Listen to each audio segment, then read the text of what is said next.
dia! Boa tarde! Boa noite!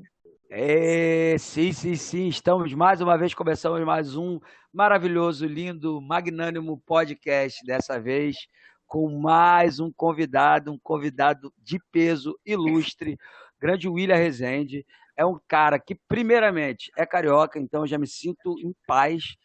Cara, o cara é representante simplesmente do site que salvou mais vidas. Hoje, como ele falou, a gente estava falando em off aqui, ele não é o cara que fez tudo no site, teve gente antes dele, mas ele hoje é o representante do site, talvez, que mais salvou vidas de técnicos de informática como eu, desesperadas. Representante do Guia do Hardware, cara, hardware.com.br. Um cara que vai. Hoje a gente tem muita pergunta, tem muito a agradecer a ele. E daqui a pouco a gente começa o bate-papo, vamos deixar ele se apresentar aí. Mas primeiro, eu queria perguntar aí para vocês, como a gente sempre faz, como foi a semana de vocês, meus nobres amigos? Cara, a vida é uma caixinha de surpresa. Um dia a torre tá funcionando, no outro dia ela não tá. Num dia tá tudo bem, no outro dia o PPPoE do cliente não para conectado. E assim a gente vai seguindo, vai seguindo, vai seguindo. É uma tristeza. Mas eu amo essa vida. Cada dia mais careca, mais dor de Cara, cabeça, mas você ama, não tem careca. como. Vou fazer uma frase que meu pai falava. Já tô de saco cheio desse cabelo branco. Boa. Cara, e aqui, como sempre, a briga de cão e gato, né? O cara vai lá, tenta atacar por um lado, bloqueia, ele vai pro outro lado, bloqueia, vem outro, bloqueia, aí é ransomware, é SSL strip, é tudo que você pode imaginar de ataque. Relaxa, É o Street Fighter da TI, né? é o Street Fighter da TI, cara. Mortal Kombat o negócio. Mortal Kombat, caraca, Então, batalha brava. sim, o meu aqui foi naquela pegada de o trampo lá da empresa, dei umas estudadas em umas câmeras lá que a gente vai ter que fazer umas configurações. Bastante cliente, tive troca de tela, de tela de notebook, de teclado, as formatações, uns SSDs, sempre eles aí acompanhando, mas também foi bem tranquilo. Graças a Deus, e vamos torcer aí para ser mais semanas como essa. Agora, William Rezende, cara, sinta-se à vontade. De novo, em nome do Talk Info aqui, cara, é um prazer te receber aqui, cara. Se apresente, diga quem é você e, cara, tá aberto aí a falar o que você quiser, cara. Manda aquela carteirada. Só primeira... Nada que isso. Só, primeiramente, obrigado pelo convite. Eu sou um cara que gosta muito de conversar, ainda mais sobre tecnologia, né? É interessante porque é a primeira vez que eu participo de um podcast, ainda sou meio iniciante nesse tipo de mídia, né? Nunca participei de nenhum. E é interessante participar, porque realmente o assunto é focado justamente na linha editorial que eu escrevo, né? Que é sobre tecnologia. E eu sou aí, atualmente, o editor lá do hardware.com.br, né? O antigo guia do hardware.net, né? Eu escrevo matérias lá sobre tecnologia e também gerencio lá o pessoal que escreve, sugerindo pautas, né? Dando para eles uma ajuda aí, para eles poderem exercer também essa função do jornalismo focado em tecnologia. Então, poxa, muito obrigado pelo convite. Vai ser legal trocar essa experiência, trocar essas ideias. Vamos lá, William. Começando as perguntas aí. Da onde que você entrou na parte da tecnologia aí? Da onde que vem a tecnologia? Da onde nasceu a tecnologia? Então, assim, a minha história com tecnologia, cara, ela surge de muitos anos atrás, né? Desde quando eu ganhei meu primeiro computador. Para mim é uma imagem bem nítida na minha mente quando eu ganhei o primeiro PC, porque eu tive contato com o computador na escola, né? Muitas pessoas tiveram também, né? Com aulas de informática, né? Mas quando eu tive o meu primeiro computador meu particular, que meio que eu entrei num portal, como se fosse na Matrix lá, né? Que as coisas mudaram para mim. E eu fiquei imerso nisso, principalmente quando eu descobri a internet, época de teste de escada, né? Eu lembro que meu primeiro e-mail era do Clique21, que era o provedor na época, né? Então, Clique21, eu usei Bash, usei Pop, que tinha aquele fajuto acelerador de conexão.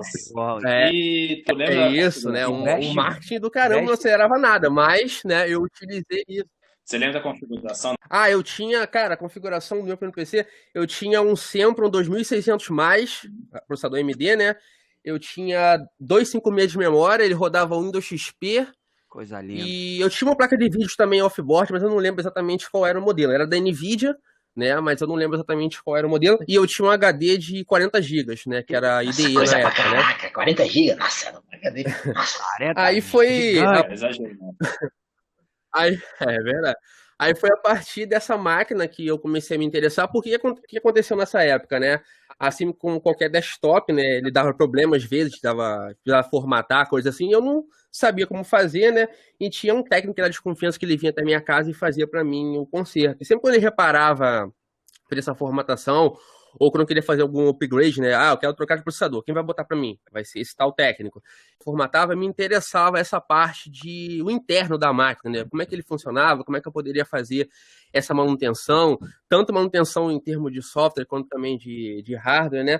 Então isso começou a me interessar e eu comecei a procurar informações mais técnicas sobre como o PC funcionava, né? Como é que era a arquitetura, quais eram as peças que compunham e tal.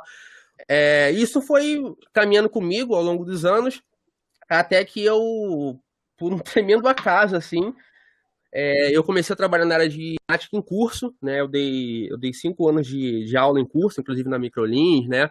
Eu dei aula em alguns cursos e um dos cursos que eu ministrava aula era montagem e manutenção de computadores, né? Aí foi daí que expandiu totalmente a minha vontade em querer saber mais sobre esse assunto. E nesse meio tempo, quando eu ainda era instrutor de informática, eu comecei a escrever no hardware.com.br, só que de forma totalmente voluntária, né? Só para dar aqui um contexto geral sobre o corte da época, isso era em 2014, né? Nesse ano exatamente o Morimoto, que foi o fundador do site, né? E ele falou que não queria mais continuar, ele fez até um texto, isso é um texto aberto no site, né? Acho que o título é Fim de uma Era, né? Que ele escreve que não era mais interessante para ele continuar ali, porque ele achava que a tecnologia evoluiu para um caráter assim, mais artificial, né? As pessoas não se interessavam mais para descobrir coisas muito técnicas, aquele domínio dos smartphones, dos tablets, né? De máquinas mais compactas. Então ele achava que as pessoas perderam interesse por artigos muito longos, por coisas realmente técnicas, de descobrir, né? Então ele meio que renunciou a isso, né, e saiu do site. E eu lembro exatamente quando eu li esse texto, para mim foi um choque grande, porque o Morimoto sempre foi um cara que me inspirou também, me ajudou muito, porque quando eu dava aula de informática, eu tinha que buscar esse conteúdo, eu tinha que ir atrás de mais informações. E os artigos eram os artigos que eu usava como base para poder montar as minhas aulas. E eram artigos escritos por ele, né? Então quando ele disse que estava saindo, para mim foi um... Caramba, eu falei assim, caraca, o Morimoto não vai mais escrever, não vai mais lançar livro, não vai fazer nada, né? Ele vai seguir uma outra vida. Isso para mim foi um choque realmente grande na época, e eu lembro que quando ele fez esse texto, eu pensei que o site iria sair do ar, que o site iria acabar, e eu falei, vou tentar contribuir com a página, né? O site também estava recebendo menos conteúdo de sair, já estava mais devagar. Eu falei, vou tentar em contato com eles, vou tentar, e ver se eles aceitam os meus textos, se eles querem publicar, eu começar a contribuir de alguma forma, só que voluntário, não era um emprego, né? Eu só queria mandar textos para lá e se fossem aprovados, eles publicariam e o site continuaria tendo conteúdo novo. Aí eu entrei em contato com o Adriano, que era o sócio dele na época, e falei que eu gostaria de contribuir, de mandar artigos e notícias para lá, para manter o site em movimento. Ele aceitou, a gente fez um teste, os meus textos começaram a ser publicados. Eu estava com mais tempo nessa época, então eu aumentei a regularidade, fui escrevendo, mas só, assim, totalmente voluntário. Eu não recebia nada, era por espontânea vontade, né? Quando eu queria escrever, eu escrevia. E isso foi aumentando até que virou realmente um emprego, porque o site voltou a ter um patrocínio forte na época, que era do R7. Aí isso virou um emprego, cara. Isso do absolutamente nada, assim, né? Eu já tinha escrito no outro site, mas eu nunca tinha tido essa questão da regularidade, né? Escrever todos os dias, tá a par dos assuntos que estão no momento e escrever sobre, né? Isso surgiu justamente com a minha entrada no hardware.com.br. Então foi aí a minha caminhada, desde da infância e adolescência, do meu interesse por computadores, desse modo de ampliar isso para conhecer mais a parte técnica da máquina, até a minha chegada como instrutor de informática e até o meu interesse profissional e exercer jornalismo, né, trabalhar com isso, escrever de forma recorrente, num site que eu era fã antes de começar a trabalhar lá. Então essa foi a minha trajetória até chegar ao ponto que eu tô hoje. Top demais. É isso aí, gente. Então agora também eu quero, nesse momento aqui, dar uma palavrinha rápida aqui dos nossos apoiadores. Eu quero começar falando do Agenda Boa, um app que eu sempre falo, e esse é um app que eu posso dizer, não porque eu simplesmente conheço de longe, mas porque eu uso há bastante tempo. A melhor forma que eu poderia dizer do Agenda Boa é se você é um freelancer, se você tem uma empresa pequena, se você faz algum tipo de serviço específico, seja com visita, seja com manutenção, o Agenda Boa é crucial para o seu controle. Ele não vai só te ajudar a fazer suas ordens de serviço, a fazer orçamento, ele vai te ajudar a você fechar todas as informações necessárias e passar para o cliente. Ele tem o controle de todos os clientes que você tem na sua agenda do celular, então você pode conversar pelo WhatsApp, o cliente pediu orçamento, você preparar o orçamento na hora e mandar para ele bonitinho em PDF, com a logo da sua empresa, com todos os trabalhos, com todas as ferramentas que foram necessárias, com todos os materiais, tudo organizado. Isso te ajuda no quê? Além de você ter o controle e para o cliente deixar tudo bem explicado, você vai ter o controle para você. Porque a Agenda Boa vincula as finanças, sim, todo o valor de entrada, de saída, tudo que você gastou, ele vai estar lá na palma da sua mão. Em breve, a Agenda Boa vai estar liberando para a gente aqui do Talk Info, um hiperlink, que esse hiperlink vai dar 2 meses do uso do aplicativo no modo Pro. Tudo liberado para você poder curtir e perceber o quão bom é ter o Agenda Boa ao seu favor. É isso aí, Agenda Boa. Baixe lá já, em breve, para iOS. Valeu! Então, vamos falar também do pessoal lá do Hardware com BR, o Instagram deles, do nosso querido Carlos Morimoto. Sabe quanto tempo eles têm? Eles têm desde 1999. O Instagram não, a página hardware.com.br. Lá você encontra de tudo, cara. Notícias sobre hardware, tecnologia, games, mobile e ficha técnica de qualquer aparelho que tem por lá, cara. Eles têm um fórum também, cara, que fórum top, entendeu? Se você tá metido num problema no seu computador, cara, não vai atrás do Zé Vintão da esquina, não. Não vai postar em mídia social, rede social, os caras vão te sacanear. Vai lá no hardware.com.br, lá tem a área do fórum, lá tem moderadores que vão garantir que ninguém vai te passar para trás, cara. Vai lá, chega lá, curte o pessoal lá no Instagram, segue eles lá, pode crer? É isso aí, valeu! É isso aí, pessoal.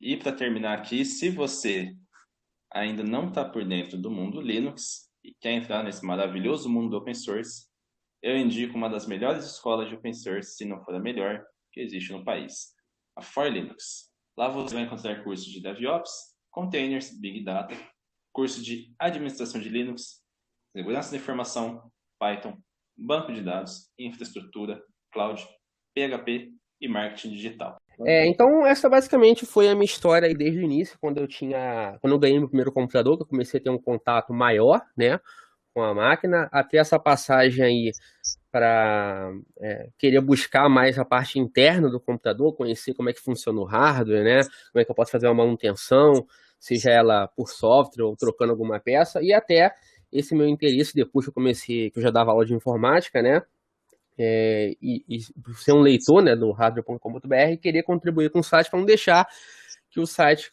só seguisse o conteúdo antigo, né, porque não ia ter mais redator lá, né, ia ficar como se fosse um museu ali em homenagem ao que o Morimoto fez, ou que as pessoas que escreveram lá fizeram também. Então, o meu intuito ali foi querer continuar contribuindo com o site, né, só que, como eu falei, de uma maneira não remunerada no início, e isso virou um emprego, sendo uma coisa profissional, né, tanto da minha parte como também deles, né, de tocar isso de forma muito mais rigorosa, tanto na minha questão de como eu vou escrever, né, de como eu vou abordar os assuntos e tal, porque escrever, cara, é interessante falar sobre isso, né, porque eu exerço a função de um jornalista de tecnologia.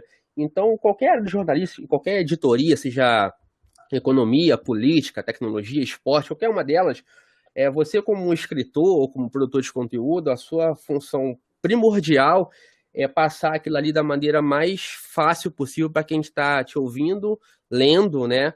Então, se você fala na mensagem, fala em como você vai comunicar as suas ideias, quem fracassou foi você, né? Não foi o leitor que não entendeu. Então, esse é um erro do jornalista. Agora, claro que tem aqueles caras, né? Que o cara ele é um hater seu e o cara vai criticar o que você escreveu, o que você disse, porque ele quer deturpar o que foi colocado ali.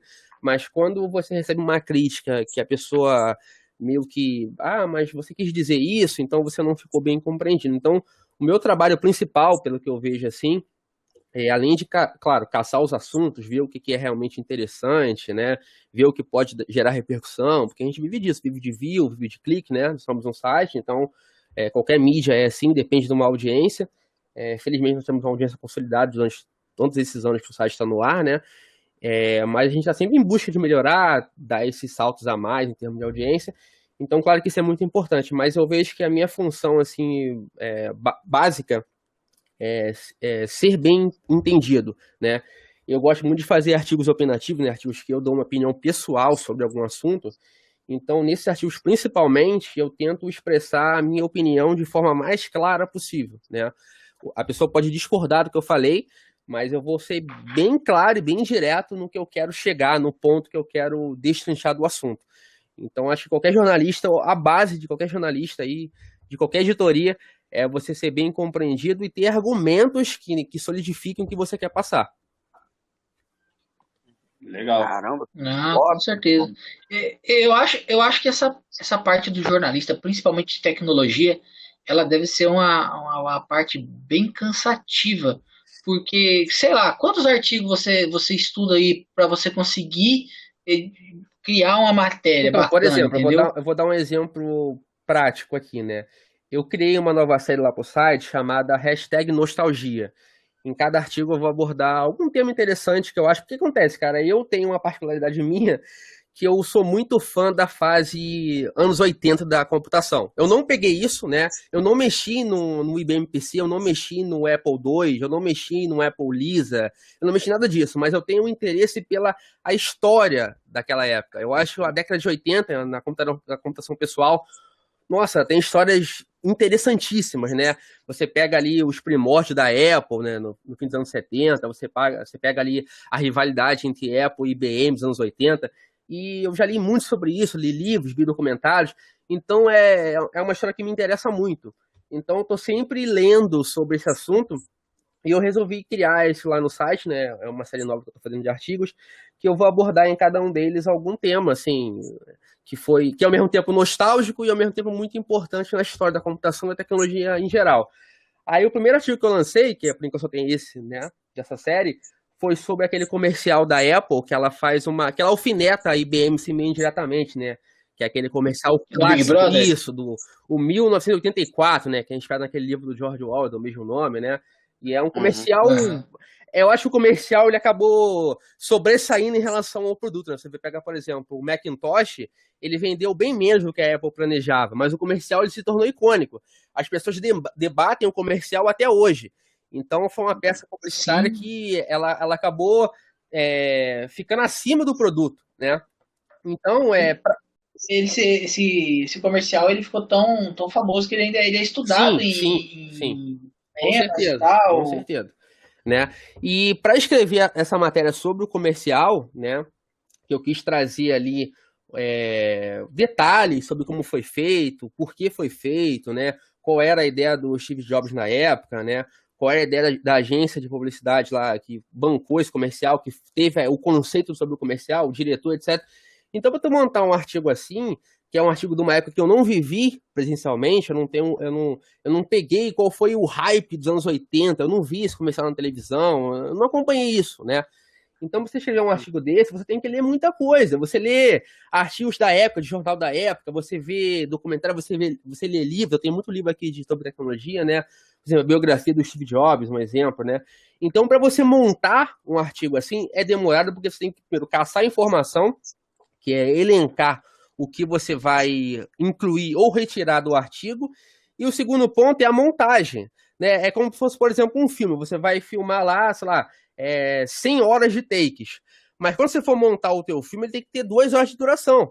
Então vai caber ao montador do Então, filme, ao diretor, né, a equipe de edição, trazer aquilo ali o melhor para a narrativa possível. Então, quando eu vou montar um artigo desses, o meu objetivo é encaixar na narrativa. Eu tenho que trazer a questão cronológica, né, que é pegar os fatos, elencar os fatos, mas tornar isso interessante, porque o jornalismo ele tem como uma das regras ser um contador de histórias. Eu tenho que contar uma história, eu tenho que ter um início, um desenvolvimento e um final, né? Eu tenho que seduzir o leitor, no caso, que meu público é quem lê textos, né?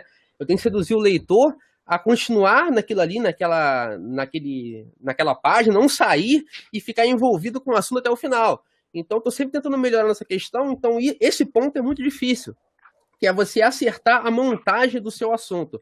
Quando você vai relatar, por exemplo, uma notícia, eu acho que é mais fácil, porque a notícia é um assunto que está em voga no momento, é um assunto quente, né? A gente chama isso de é um hard news, né? É o que está acontecendo no momento. Então você relata fatos, né? Seguindo aquela ordem cronológica de o assunto mais importante no início, e você vai pensando isso com assuntos satélites, mas quando você vai montar um artigo que vai remontar um assunto do passado, é muito difícil você encontrar o ponto-chave em relação à montagem, né?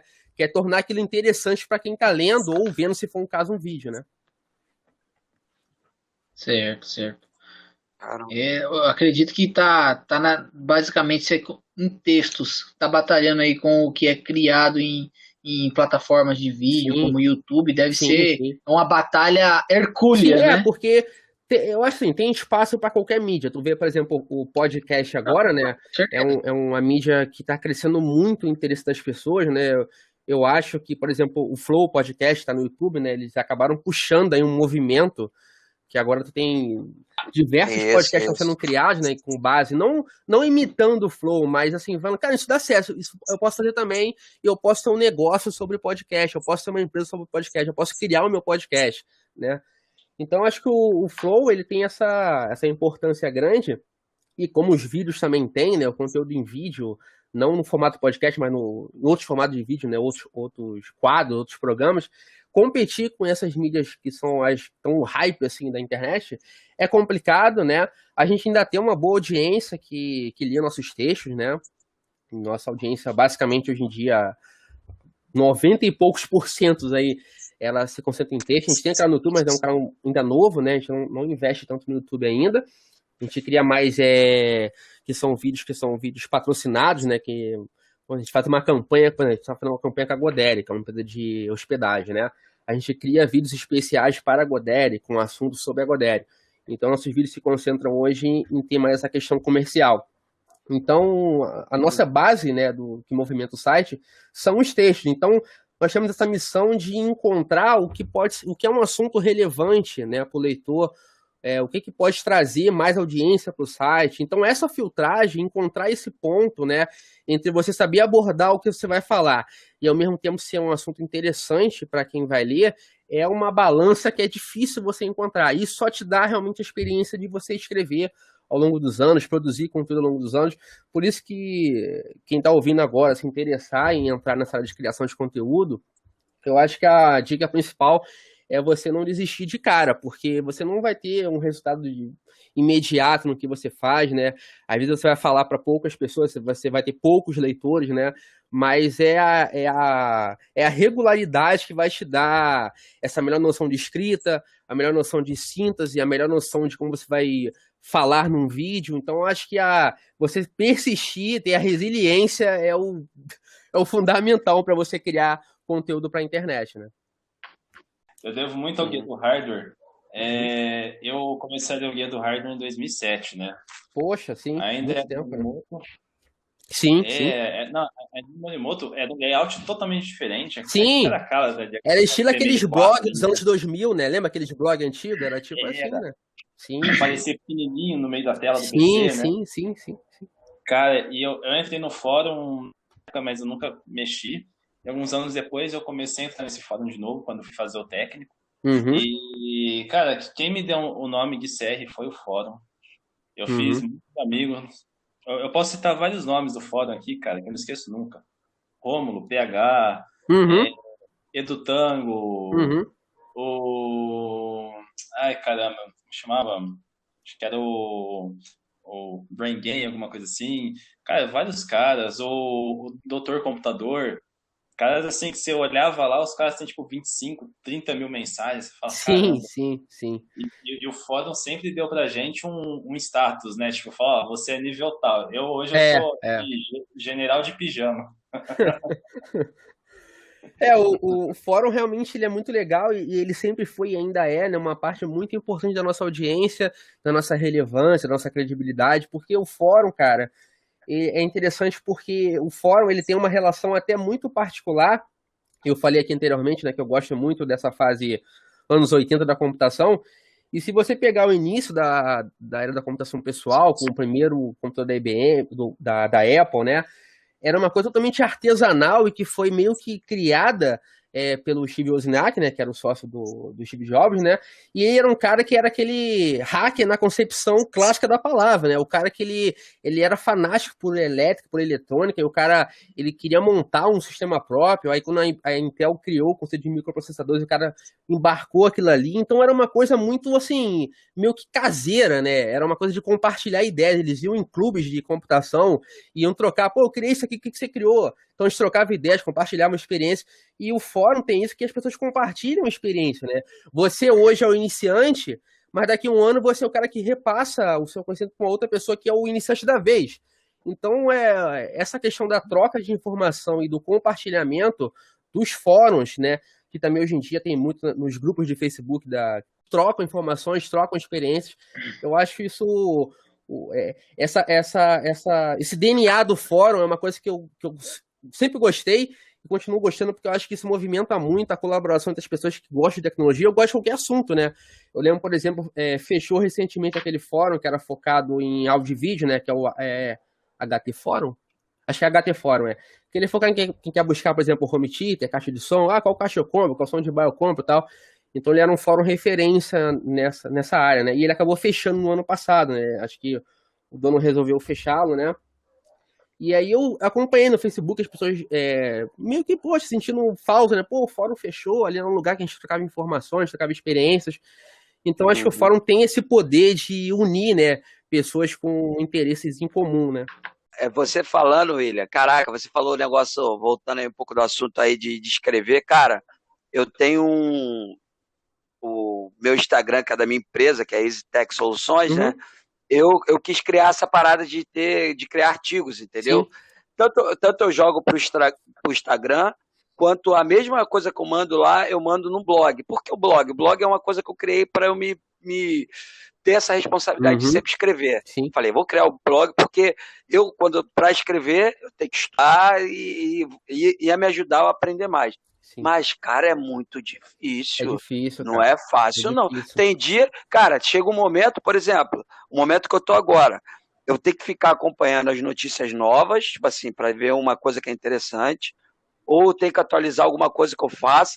Mas, cara, tem dia que a mente, cara, você tá cansado do trabalho com a parada, não sai nada, cara. Eu imagino você que, tipo assim, eu, por exemplo, você falou muito do Instagram, o Instagram é assim, você é constante, você faz todo dia, a postagem, cara, vai entregar para um monte de gente. Sim. Você fica 3 dias sem, meu irmão, a próxima postagem já entrega para metade. Eu tava... Se você ficar uma...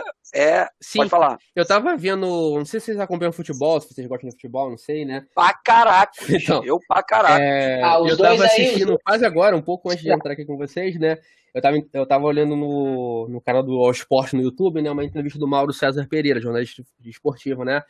E ele falou que sair da ESPN e agora focar no canal dele no YouTube e também focar mais na internet, né, no blog dele pessoal e também até no próprio esporte que ele é contratado lá, ele falou que isso gera uma maior independência para ele porque ele não fica escravo de nada. Se ele quiser postar no Instagram onde ele posta, se ele quiser ele não posta. E eu discordo frontalmente disso porque você não trabalha realmente com o Instagram, você não trabalha com o Facebook, você trabalha com o algoritmo. Né? Exatamente. Se você não mantém uma regularidade de postagens, o seu alcance cai. E quando o seu alcance cai, você tem uma entrega menor. E a entrega menor representa que você vai ter menos pessoas vendo o que você está escrevendo ou postando. Então, isso de que eu tenho uma independência por trabalhar em perfil de rede social. Por exemplo, eu sou um blogueiro profissional, né? A pessoa acha que vida de blogueiro o cara viaja, posta uma foto hoje. Não, por incrível que pareça, você ser um blogueiro profissional, isso exige uma regularidade sua altamente constante. Né? Você tem que brigar talvez com você o vai trabalhar. algoritmo. Isso, você vai viver a sua vida, você não tem essa de tipo assim, Não. vou ficar uma semana. Não. Uma semana você postar, um monte de gente que não vai te seguir, a marca que vai estar falando, cadê a postagem que a gente tinha combinado aí da semana? É isso, cara. E além da regularidade da postagem, você tem que fazer posts que são adequados para aquele hype da rede social. Tu vê, por exemplo, começou a bombar o TikTok, que na minha opinião é uma das redes sociais mais toscas que já criadas, assim. Eu acho. Obrigado. Bate na minha mão aqui, tamo junto, né? Eu não gosto de TikTok, mas eu entendo o alcance que ele tem hoje, né? Como, por exemplo, agora o Clubhouse é a bola da vez. Então, quando você depende da rede social, você depende de propagar o que você está fazendo, que é baseado na internet, você tem que se adequar ao que é moda no momento. Então, o que você mais vê agora são perfis no Instagram que fazem aqueles vídeos curtinhos, estilo TikTok, para postar no perfil. Isso talvez, vou até cravar que isso seja, não uma vontade de quem está criando aquilo ali, mas uma imposição do algoritmo. Né? O algoritmo isso que eu quero. O algoritmo te impõe a criar aquele formato. O algoritmo te impõe a criar aquele formato. Não, qual o formato que propaga hoje as minhas postagens? É o formato estilo TikTok. Então eu vou ter que criar o TikTok querendo ou não querendo. Claro, se você quiser que a sua página ganhe uma repercussão, uma visibilidade maior. Então essa ideia de que rede social você tem uma independência. Eu vejo totalmente o oposto disso. E sabe o que é pior nesse caso aí? É que hoje o algoritmo ele é uma coisa e amanhã ele muda. O cara que escreve o algoritmo fala assim, eu vou mudar esse parâmetro aqui, que eu acho que é melhor fazer a busca dessa forma aqui. Sim. Elencar a prioridade dessa... E aí, arrebenta. Tudo que você tinha estudado, a hora que você aprende a lidar com o algoritmo, que você entende como ele funciona, ele muda. Isso eu vejo bastante gente do YouTube reclamando dessas coisas, que o algoritmo muda toda hora e o cara nunca sabe como é que ele vai ter que trabalhar com os vídeos, e uma hora vídeo grande, outra hora vídeo pequeno, e é aquela loucura, batalha. Mas você tava falando... cortar aí, Índio, é a batalha de, tipo assim, você falou a questão do algoritmo, o cara vai sempre mudando alguma coisa, buscando mais gente, mais adequação, empurrando para mais pessoas. E vão adaptando, fez essa parada, TikTok bombou, o Instagram meteu Reels. Sim. Quem mandava vídeo no Reels, ele empurrava para mais gente. Justamente. Então não tem que querer. Se você vive disso, você não pode não fazer, se é o seu trabalho. Você tem que fazer vídeo no Reels, porque ele vai. Se ele empurrava para 7.000 pessoas, você fizer a mesma coisa que você fazia no Stories, se fizer no Reels, ele vai empurrar para 15.000. Então não tem que querer. É o que você falou. Essa busca aí. É aquela loucura, tipo assim, você vê, por exemplo, assim, não existe um cara que ele é um Instagrammer famoso e ele também é um YouTuber famoso, entendeu? Ele tem a mídia social que é a gancho dele, entendeu? Esse cara, ele ataca bem no YouTube, esse cara ataca bem no Instagram, esse cara ataca bem lá no Face, esse cara aqui ataca bem lá no TikTok. Sempre fica uma melhor que as outras e as outras ficam em segundo plano. Mas que nem você estava falando do fórum, cara, eu me lembro muito, velho. Toda vez que eu tinha um pipinão, que eu trabalhei muito com suporte no começo da minha carreira, hoje não mais, que agora eu trabalho com provedor, eu fico na parte ali de administração das torres, de comunicação, né? E, cara, como me ajudou o fórum, cara. Como me ajudou na época, cara. Eu nunca fui de postar muita coisa, só que muitas vezes a busca que eu estava fazendo, o problema que eu estava procurando, alguém já tinha passado e estava lá, cara. E nossa, era uma loucura. E aí você falou das páginas de Facebook, eu até dei uma risada, eu não consegui segurar. Porque a gente tem um grupo no Face que a gente participa, que foi onde a gente se viu lá de vez em quando aparecem uns malucão que eles são contra o compartilhamento de conhecimento, e aí de vez em quando aparecem uns outros malucos que eles querem que a gente ensine tudo, que a gente pegue os caras no colo e sai carregando, entendeu? E aí fica um chorando de cá, o outro chorando de lá, eu e os meninos só no meio jogando meme. Esse é o segundo ponto eu vejo muito no fórum, que é essa meio que imposição de que alguém que pergunta quer uma resposta.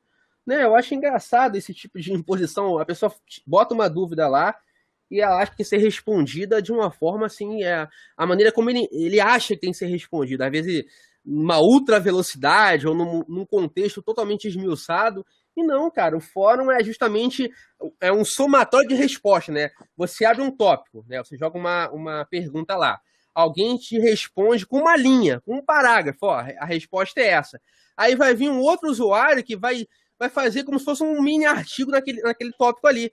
Então você vai começar a somar, né, respostas que vão melhorar ainda mais o contexto da pergunta. Agora você querer impor que alguém responda como você está pensando, na velocidade que você quer, isso não combina com o fórum, que é essa troca livre da informação que acontece quando quem responde quer fazer. Né? Não tem essa imposição. Aquilo não é emprego de ninguém. Aquilo ali é um compartilhamento que a pessoa faz de forma facultativa. Ela quer escrever agora, ela escreve, não quer escrever, não escreve.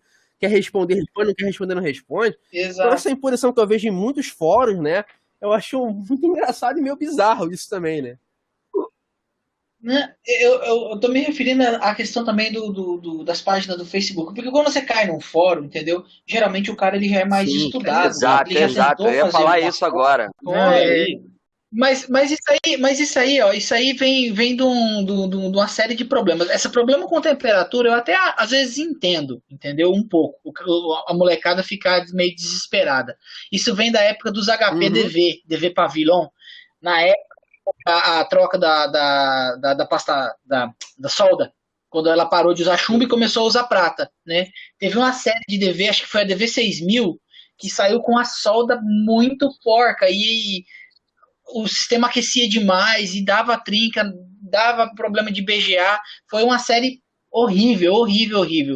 E eu acho que isso aí ficou meio incrustado na população, sei lá, o pessoal acha que tudo ainda é como antigamente. Um produto que é fabricado lá nos Estados Unidos, eles não pensam que esse produto vai vir rodar no Brasil. Mano, é claro que eles pensam que esse produto vai vir rodar no Brasil. Então eles fazem esses cálculos, o cara pega o computador, eles botam dentro de uma câmera de calor lá, um videogame, para rodar, para ver o estresse máximo. Todo equipamento tem temperatura mínima e temperatura máxima. Até porque o equipamento, total. Um processador, por exemplo, tem sensores de temperatura. Se você fizer um overclock daí que você vai queimar o processador, ele vai reiniciar ou desligar a tua máquina antes disso acontecer. Tem sensor, tem sistema. Isso não é feito de qualquer maneira para queimar o seu equipamento. Entendeu? Então você fica com um desespero assim, muito exacerbado com certos assuntos, e a temperatura é o que eu vejo mais, assim, que é meio desmedido. Aí, às vezes, o cara faz até soluções que acabam até atrapalhando do que melhorando, né? Eu vi recentemente uma postagem de um rapaz no grupo do Facebook, ele pegou aquele receiver de som, né, de aparelho de home theater, né, e ele colocou aquelas bases de notebook com cooler em cima do receiver. Tipo, cara, meu receiver tá esquentando muito, acho que vai queimar. Então, qual foi a solução dele? Colocar aquela base do notebook em cima do receiver para, teoricamente, né, ele pegar o ar quente e expulsar o ar. Sendo que vai acontecer que ele vai gerar poeira para dentro do receiver. Isso é pior a longo prazo, ele vai ter que fazer uma manutenção naquilo ali. São soluções que só atrapalham, não ajudam em nada. Isso, esse desespero. Solução mal pensada, aquilo ali, né? O receiver de aparelho de som, ele é feito realmente para trabalhar numa temperatura que você... Se você botar a mão e falar, cara, isso aqui tá quente pra caramba. Mas tá dentro da normalidade de temperatura de trabalho do equipamento. Isso faz parte. É assim mesmo. Não, e outra, você acha que o negócio está esquentando? Leva numa eletrônica, leva num técnico especializado, que daí ele vai abrir, vai checar resistor, vai checar trafo, vai verificar tudinho se o aparelho tá legal. Não é sair tentando meter solução tirada, sabe lá de Deus da onde. Taquete bota cooler. No computador tem muito... Taquete bota cooler. Pô, cara. Eu sou desses, cara, mas pelo menos eu abro de vez em quando pra fazer a manutenção, né? Você tá rodando um jogo no seu PC lá, você tem uma placa de vídeo off-board, seja da NVIDIA, AMD, o que seja, tu tá rodando um jogo e vamos supor que a placa tá batendo na casa de 70 e poucos graus aí, né, de temperatura. Se você tiver o seu computador aberto, né, o seu desktop aberto, você colocar a mão na placa, você vai ter uma percepção assim, absurda a temperatura. Falar, cara, isso aqui tá muito quente, isso aqui vai queimar. Mas se você sabe, se você pesquisar sobre o assunto, que 70 e poucos graus, tá numa temperatura de trabalho totalmente ok, totalmente na média. A tua placa não vai queimar. Mas se você colocar a mão em cima da placa, você fala, cara, isso aqui tá torrando, vai queimar a qualquer segundo. Mas não. Ela está trabalhando a temperatura totalmente correta de trabalho para a placa. Então, a tua percepção de temperatura, colocando a mão sobre o componente e verificando qual a temperatura de trabalho, ela te gera conclusões totalmente desbalanceadas. Com certeza. A sensação térmica humana, se eu não me engano, acho que acima de 50 graus você já tem aquele intuito de tirar, porque começa a queimar. Vai queimar o seu componente eletrônico, né? Exatamente. Sim. Cara, mudando um pouquinho de pato pra ganso aqui. Não, eu tenho a minha opinião, cara. O pessoal faz um puta web isso aí. Os caras lutam por causa de um Sim, os caras tem que ser 144 FPS gravado. Né? Enfim. Cara, eu tô com o material aberto aqui, eu acredito que você conhece esse material. Eu vou falar o nome dele e você me fala qual que é a sua sensação, né? Depois de anos no Guia do Hardware. Eu, por exemplo, cara, eu olho pro Guia do Hardware, eu vejo todo o meu histórico ali, né? De moleque, o que faz parte da minha vida, porque quem me apresentou foi o meu tio, né? Meu tio é técnico dos anos 80. E Hardware Manual Completo, 3ª edição. Eu sabia que você ia falar sobre alguma das edições, não sabia que era a 3ª. Eu sabia que você ia citá-lo, né? Esse livro também tem uma relação muito particular minha, né? Porque essa foi basicamente o livro que eu utilizei para começar a ter uma bagagem maior para começar a dar aula de montagem e manutenção. Então, por exemplo, eu li a edição 2 umas 10 vezes. Eu li muito esse livro, né? O 3 eu já li, acho que li só metade, não li, acho que nem completo. Mas eu lembro que o 2 eu li, assim, muitas vezes. Eu sempre consultava, reconsultava, lia e tal. Eu acho que esse livro, especificamente, foi o ponto alto, assim, máximo da carreira do Morimoto. Shinekaro fala que ele fez aquela versão, aquela distro baseada do Linux, né, o Kurumin, que foi uma criação dele, né? Ele que criou a distro mais famosa do Linux na história, que foi o Kurumin, né? Caraca! Foi a criação dele, a criação da equipe do Morimoto, né? E da equipe dele também lá, dele, né? Então ele criou essa distro, que foi a distro mais famosa do Linux no Brasil. Acho que isso foi o que deu mais repercussão pro nome dele, para a carreira dele. Mas, para mim, o conteúdo definitivo que ele fez foi essa série de livros, porque, poxa, me ajudou muito, cara. Me ajudou muito isso na época, é um material fantástico, assim, fantástico. Eu tinha os servidores Linux. Ele escreveu também, Fantástico, cara. Uma bíblia o negócio. E tudo que ele escrevia era bíblia. Eu não sei se vocês sabem, eu não sei se em todos os assuntos, mas na grande maioria deles, o Morimoto ele era autodidata. Ele não tinha formação, vamos dizer assim, acadêmica de tudo. Muita coisa dele era autodidata. Então esse cara ele é totalmente diferenciado. Ele é um cara fora da curva, realmente. Ele escreveu muitos materiais sensacionais, assim, muita coisa. Isso que eu ia falar, ele é fora da curva. Sim, cara. demais. E o cara escrevia sobre redes, sobre hardware, sobre Linux, sobre qualquer coisa. E, inclusive, um amigo meu, ele trabalha com o irmão dele, né?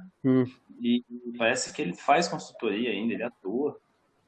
Só que ele tá fora da mídia, né, cara? Pô, eu acho que não, cara. Porque o que acontece? Assim, quando ele saiu, ele foi seguir a religião dele, que ele é Hare Krishna, né?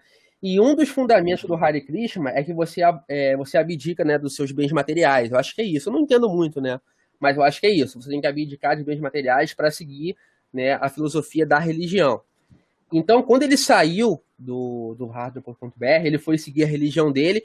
Então, uma das coisas que ele fez foi abdicar de tudo que ele fazia, de escrever, de publicar, né, de tudo essa parte, e foi seguir para poder propagar as ideias da religião dele. Então, eu acho que até hoje ele está totalmente afastado da tecnologia, de tudo. Assim, ele mudou, ele deu uma volta completa na vida dele para seguir um outro caminho.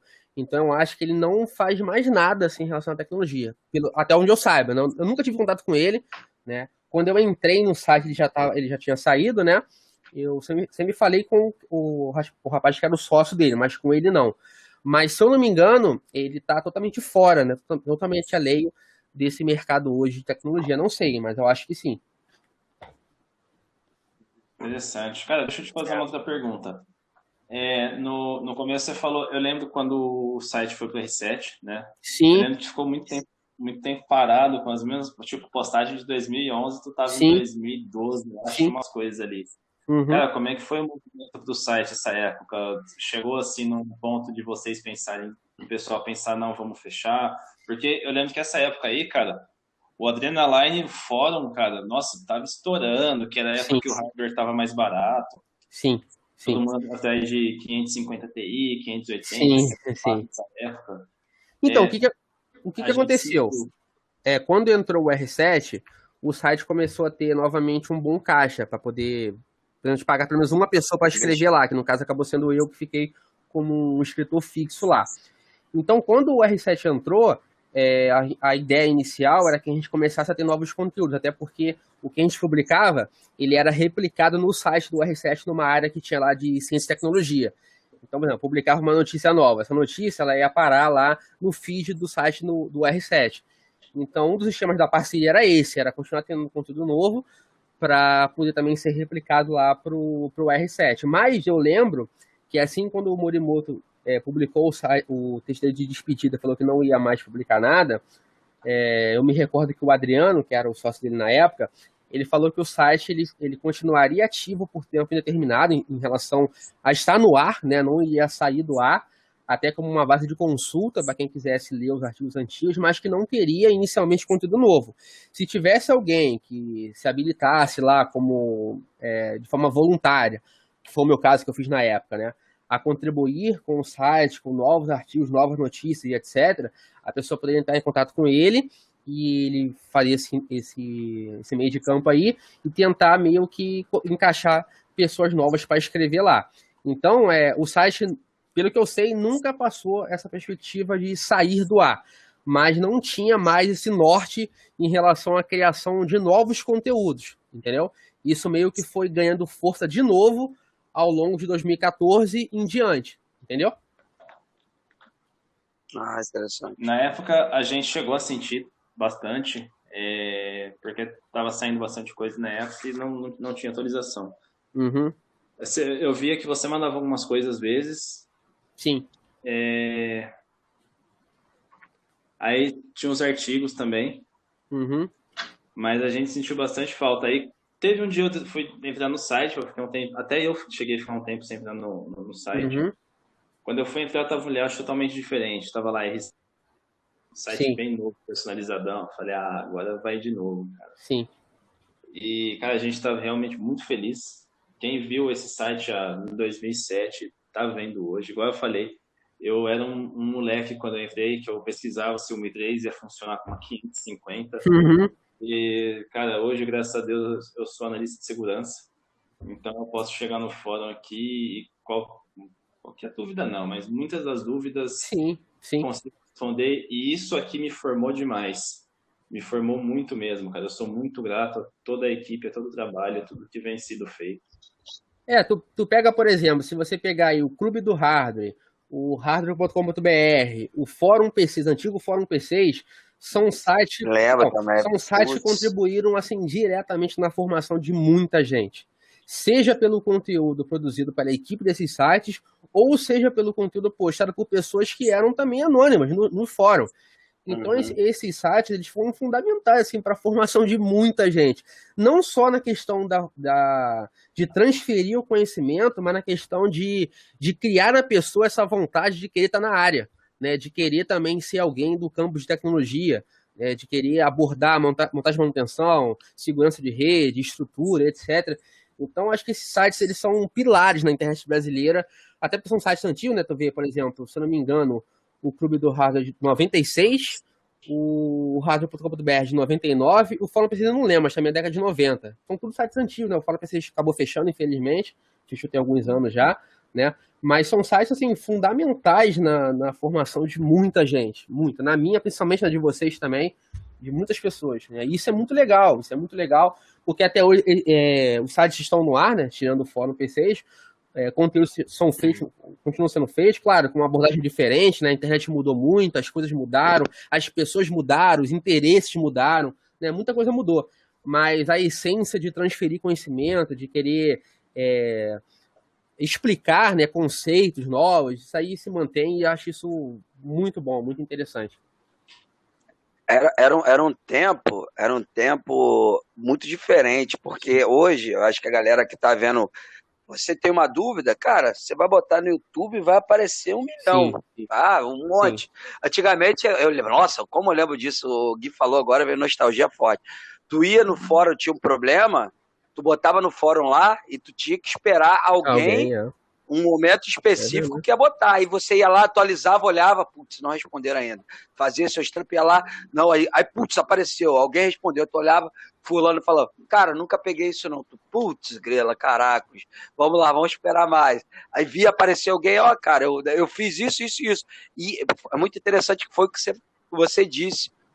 Da dúvida que você estava tendo, o Índio acho que comentou isso também, outra pessoa tinha uma parada parecida, de repente, depois de passar, sei lá, 20 mensagens, um cara fazia um review geral. Sim. Ah, cara, esse problema vem da memória, que não sei o que, pronto, é o conhecimento que eu tive. Daqui a 2 semanas um outro cliente vai ter a parada igual, eu vou certinho lá, pum, resolvi, ó, isso é memória, isso é sujeira, isso é a fonte, cara, é demais, cara. É gratidão demais, brother. Não, e o fórum também tem aquela questão, porque você está falando com outros usuários, né? Porque acontece essa resistência, né, com a pessoa que é jornalista, porque todo mundo acha que todo mundo é vendido, né? Ah, não, esse cara aqui é vendido. Ele fez um texto falando sobre a NVIDIA falando bem, ele é vendido. Ele fez um texto falando sobre a AMD bem, ele é vendido. Então, assim, tudo é vendido. Quando você elogia o lado que aquele crítico não é o lado que ele apoia, você é o vendido, você, entendeu? Você não vale nada, a sua opinião não vale. Agora, quando você elogia o lado que ele considera como certo, aí você é foda, você é o Deus, entendeu? Então, no fórum, o legal é que as pessoas também têm esse outro ponto de vista, porque ali você vê opiniões sobre consumidores também, igual a você, né? Você não acaba tendo só a opinião do jornalista, né? Vamos supor, esse celular aqui é bom ou não? Eu posso ver tanto a análise de um jornalista que testou o aparelho, como eu também posso ir no fórum e tentar buscar uma opinião de quem comprou aquele aparelho e é um consumidor igual a mim. Então eu posso ter essa dualidade em relação às respostas. Eu posso buscar o conteúdo que foi um conteúdo pensado como um assunto jornalístico e eu posso pensar e pegar também aquele conteúdo que foi feito por quem também comprou o aparelho e vai dar um feedback sobre aquilo ali. Então eu acho que o fórum é interessante por isso. Você tem também ali a opinião de quem é um consumidor igual a você. Rapaz, eu tomei uma vez um carcão no fórum. Quem nunca? Os caras ficaram bravos ficaram bravos comigo. Uhum. Porque assim, eu trabalhava como técnico, né? E um dia eu peguei uma máquina. E aí essa máquina eu não tava conseguindo desinstalar o AVG da máquina. Ela tava com o AVG, só que ele tava tipo meio fantasma lá dentro. Ele não tinha o desinstalador, ele não tinha nada. Só que a hora que eu ia tentar passar o Combo Fix, na época, ele acusava que o AVG estava rodando e tal, e não deixava passar nada. Aí eu peguei, fui lá e joguei no fórum. Eu não lembro qual fórum foi. Joguei lá, eu acho que foi no Guia, cara. Aí eu joguei lá no fórum, aí os caras falaram assim, ninguém aqui vai te ajudar não, porque aqui a gente só ajuda o usuário, não sei o que lá. Você tá querendo ganhar dinheiro nas costas dos outros? Eu falei, não, gente, pelo amor de Deus. Ajuda o tio aí, pô. Não é isso.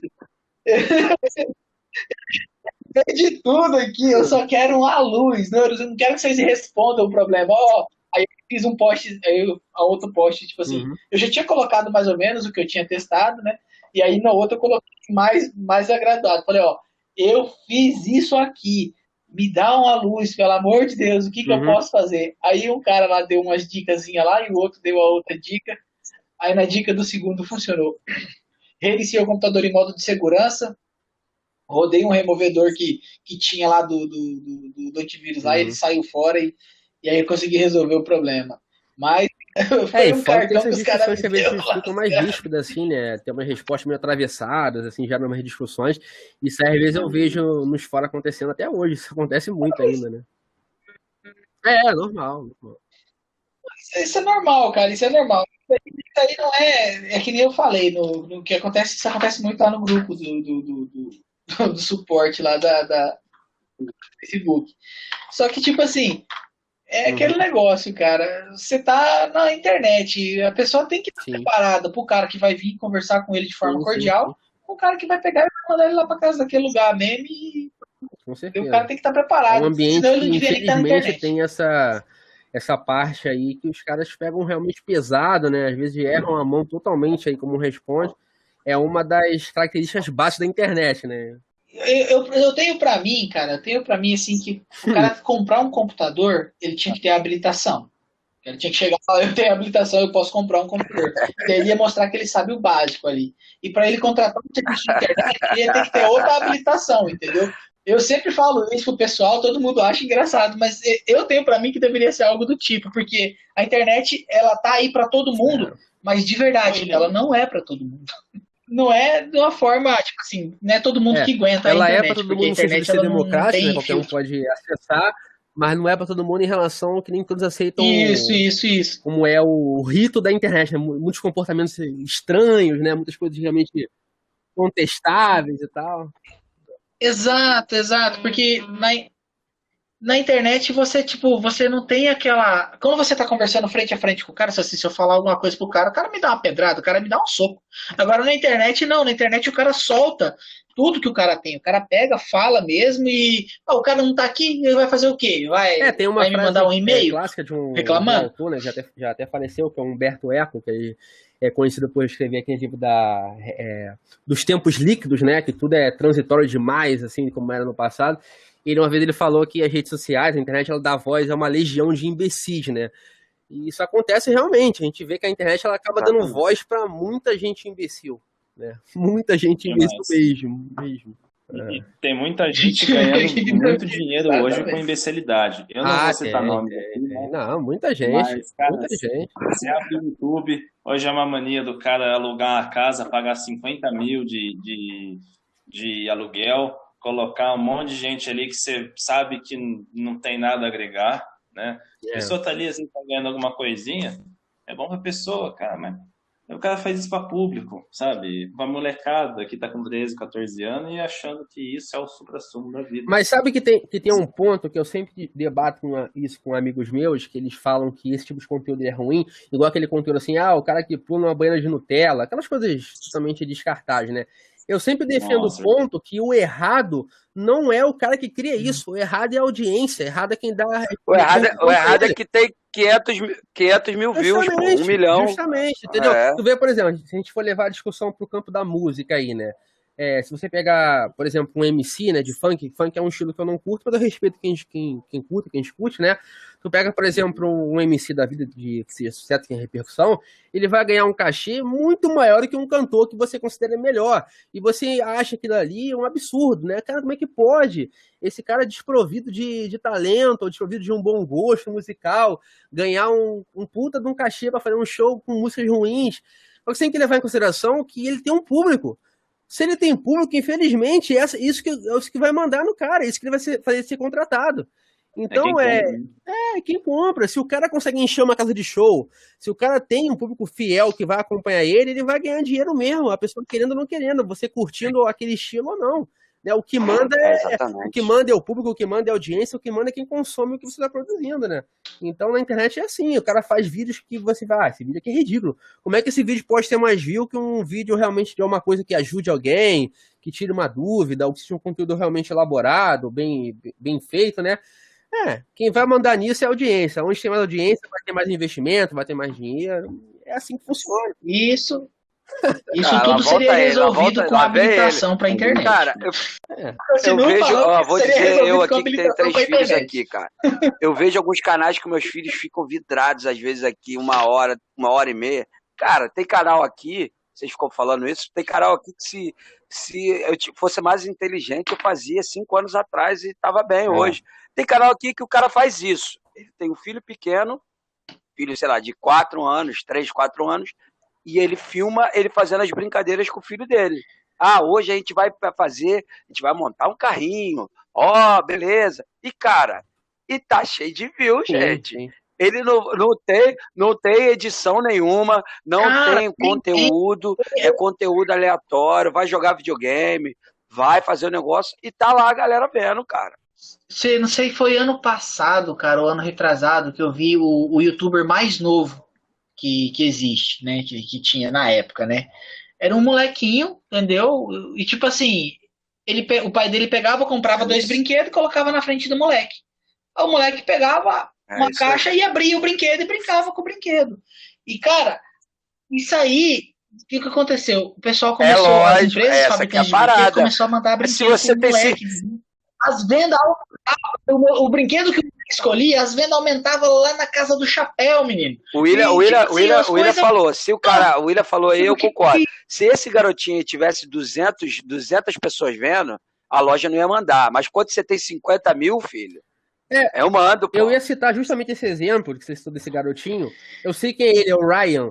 Ele tem 9 anos de idade, ele é o youtuber que ganha mais dinheiro no mundo, isso há anos Ryan. já. Ele é o mais bem pago, né? Ele faz unboxing, né, de brinquedos Já? e tal. Pô, Eu já isso vi um vídeo dele uma vez, assim, é bem pro público dele mesmo, ele é bem... Ele pega lá a caixa, abre o brinquedo e tal, né? Uma coisa totalmente espontânea, mas o garoto tem uma capacidade de, sei lá, de prender a atenção das outras crianças, né? De gerar visualização, engajamento, que é uma coisa assim absurda. Eu lembro que eu vi uma vez que eu li uma matéria sobre ele, isso uns anos atrás, que quem deu a entrevista foi, acho que o presidente de uma empresa de brinquedos, foi da Grow, não sei qual empresa que foi. Ele falou que quando aparece esse garotinho abrindo, fazendo um box de brinquedo, as vendas disparam assim quase automaticamente. O Galo tem uma capacidade de realmente engajar e criar um público interessado em comprar o que ele está abrindo e brincando ali, que é impressionante. Então ele é o youtuber mais bem pago do mundo, garoto de 9 anos de idade, que tem um canal que ele brinca, ele não tem não é um trabalho, ele tá brincando, ele tá abrindo brinquedo. Então tu vê como é que tu vê como é que a internet ele não gera conteúdo, né? de tirar pessoas de um completo anonimato e transformar elas em estrelas de nicho de forma assim, cara, absurda, né? Ele no nicho dele é uma estrela e ao mesmo tempo é um cara que ganha milhões, é muito dinheiro e só tem 9 anos de idade. Então a internet propicia esses momentos aí curiosos, né? É bem curioso. Não, porque esse moleque ele deve ser reptiliano, tá ligado? Não vem não. Daqui a pouco você vai estar falando que a Terra é plana. Não vem não. Ó. Não, Terra plana não dá. Jesus Cristo. Terra plana. Mas não é? Meu Deus do céu. E Rondônia é plana. Eu lembro que eu vi uma vez uma entrevista que esses terraplanistas foram no Danilo Gentili, de noite, para o Danilo Gentili. Eu vi também. Muito louco, assim, né? Pra mim, a pergunta-chave é: o interesse é de quem que a Terra seja plana? Ocultar essa informação traz o quê? Essa, pra mim, é a pergunta básica. Isso é uma conspiração da NASA. Pra quê? Entendeu? É uma discussão muito ridícula. Terra planeta é uma coisa absurda. Uma vez, eu não sei quem, eu vi uma matéria, o cara falou assim, tipo assim, para você derrubar qualquer teoria da conspiração ou saber se ela é verdadeira ou, vamos dizer assim, entre aspas, ter um fundamento, você vê, o pessoal costuma falar que os Estados Unidos não foi para a Lua, né? Quem seria o maior beneficiado em provar que os Estados Unidos não pisou na Lua? Fala para mim. A Rússia, certo? O pessoal lá do outro lado. Só que eles não fazem isso, por quê? Não, porque e se você vê documentário sobre a viagem à Lua, se você vê ali a complexidade, porque tem um documentário que é muito bom, não lembro agora qual é o nome dele, que ele é focado naquela torre de controle, né, de quem vai ali navegar o voo realmente, quem vai operar a máquina. Se você vê a complexidade daquilo ali, a tensão que tem ali, a quantidade de mentes brilhantes que tem no local, você fala que os caras não foram, é até um insulto para quem participou daquilo ali, porque foi uma coisa tão extraordinária, assim, é uma coisa tão impossível, assim, então assim, como é que pode? Como é que pode vocês criarem uma nave que sai um foguete que sai da Terra e viaja até a Lua? Assim, é tão impressionante que você assiste aquilo e fala, como é que pode? Eu acho que a desconfiança, ela é gerada em cima da incredulidade. Fala, não é possível que fizeram isso, não tem como, a pessoa não quer acreditar, mas foi feito, né? Então, desmerecer isso eu acho um absurdo, cara. Eu acho um absurdo desmerecer, mano. Mas isso aí é só o fato a capacidade. Eu vi uma vez em um lugar a capacidade computacional que a NASA tinha naquela época era facilmente superada hoje por qualquer celular que você tem. Absurdo. Hoje o Guia do Hardware, ele tem algum concorrente? Porque se eu entro no Guia do Hardware, hoje eu vejo muitos assuntos de notícias, né? De coisas que estão saindo, que as empresas estão desenvolvendo. Eu sei que na época houve uma rixa entre o o Clube do Hardware, né?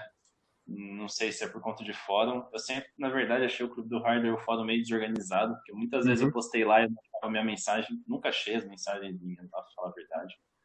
Só que hoje, no Clube do Hardware, você já cai na página de fórum, aí tem artigo, teste de hardware. Você acha que hoje o hardware.com.br ele é um concorrente ou hoje ele não tem um concorrente? Ou Não, talvez, assim, sei lá, o Adriano. então, ao meu ver, a concorrência nossa é o mesmo nicho que a gente atua. Então, qualquer site de tecnologia, ele é teoricamente um concorrente nosso. Então, a gente pode botar, por exemplo, aí o Tecmundo, o Olhar Digital, o Canaltech, o Adrenaline, o próprio Clube do Rádio.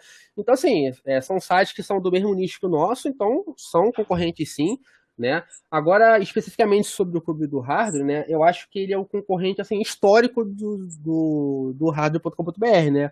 Porque eles foram criados quase na mesma época, né? Então eles foram uma concorrência mais direta até para um contexto de quando foram lançados, né? Sendo que acontece, hoje em dia, se não me engano, acho que foi no ano passado, ou 2000, não, acho que foi no ano passado, o Gabriel Torres, né, que é o criador do Clube do Hardware, ele resolveu que o site não teria mais conteúdo editorial, não teria mais notícia, não teria mais artigo, mais análise, nada. Ele ia focar no fórum, né? Ele manteve o fórum no ar, mas não tem mais artigos lá. Ou se tem, deve ser uma vez ou outra, tal. Então ele meio que abdicou dessa parte editorial, né? Se eu não me engano, agora ele vende cursos que ele faz pela Hotmart, né? Acho que ele vende esses cursos. E ele mantém o fórum também, mas não tem mais aquela regularidade da criação de conteúdo. Mas, como eu falei, historicamente, o Clube do Hardware sempre foi o nosso maior rival, assim, mas eu acho que é bobeira também colocar em rivalidade. Por exemplo, eu sei que teve certo desconforto entre o Morimoto e o Gabriel Torres, mas isso foi numa época que eu nem pensava em escrever lá, né? Acho que eu era também muito jovem, isso tem muitos anos atrás, então eu nem sei ao certo como desenrolou aquilo ali, mas acho que teve uma rixa entre os dois, né? Mas cada um tocou os seus projetos, foram até para caminhos diferentes, né? Hoje em dia tem essa diferença da gente continuar produzindo conteúdo, artigos, análises, tutoriais, dicas, notícias, e o Clube do Rádio está focado hoje mais na parte do fórum, né? Então cada um seguiu pelo caminho que achou melhor, mas eu acho besteira essa questão como se fosse uma rivalidade que às vezes as pessoas querem colocar, né? Eu acho que a rivalidade, não só em site, mas em qualquer coisa, é você querer produzir algo que seja bom e que você possa bater de frente com quem também produz, que tenha algum conteúdo que seja feito por você, que seja realmente útil, né? Que possa ali competir, né? De forma assim, na internet, com outros que também fizeram, né? Vou fazer um artigo sobre sei lá, sobre o Clubhouse, tal rede social, por exemplo, aí. Pô, 1000 sites vão fazer artigos sobre o Clubhouse, então a minha ideia é tentar fazer um artigo bom para destacar o meu em relação aos demais, ou ficar ali no topo competindo com os outros. Então eu acho que a concorrência, ela parte desse princípio, né? Eu acho que nesse ponto aí a concorrência, ela é o ponto ideal. Agora, uma rixa pessoal, assim, com sites, etc., isso aí, que eu saiba, pelo que eu presenciei, nunca vi isso, né? Tem esses rumores de uma questão pessoal entre o Morimoto e o Gabriel Torres na época lá, mas da minha parte não tenho rixa com ninguém, né? Com isso tem algumas pessoas de outros sites também, tipo do Show Me Tech, eu trabalhei lá também, já escrevi lá. Então eu vejo assim, a concorrência tem que ser para cada um melhorar o seu próprio conteúdo, não tentar destruir a página do outro ou coisas do tipo. Com certeza. Cara, e vocês que estão nos bastidores aí das notícias, Uhum. que a gente pode esperar com esses preços horríveis de hardware, cara? Porque hoje é impossível você montar uma máquina. Eu até escrevi uma matéria essa semana, foi uma notícia sobre isso, né? Que na China, por exemplo, já estão utilizando notebooks, né, com vídeo dedicado para poder minerar Ethereum, né, que é essa moeda aí, criptomoeda da vez, né, que está valorizando pra caramba. Então, aquela escassez de placas e de hardware que a gente viu em 2018, com o boom do Bitcoin, né, quando o Bitcoin começou a ir numa escalada absurda de valor, que teve lá naquela época uma falta, né, de placas de vídeo no mercado para o consumidor que quer comprar aquilo para jogar, por exemplo, né, ele quer comprar uma placa gamer para jogar, né, ele não quer comprar uma placa gamer para minerar, né.